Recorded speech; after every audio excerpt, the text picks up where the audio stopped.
I caught my sister sleeping with my stepdad.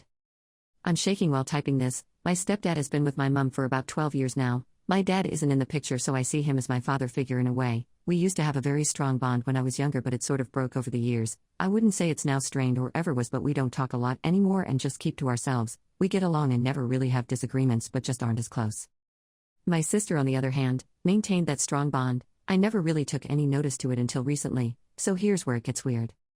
My stepdad owns his own company and works from home. My mum works as a therapist and is normally gone from 9 a.m. to 6 p.m., and since I'm at school and my sister doesn't go back to university until September, they're usually alone together almost all day.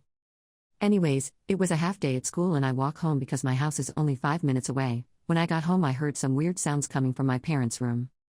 I peeped inside and saw my stepdad on top of my sister making out. As soon as I realized what was up, I ran downstairs. I felt physically sick and shocked at the same time.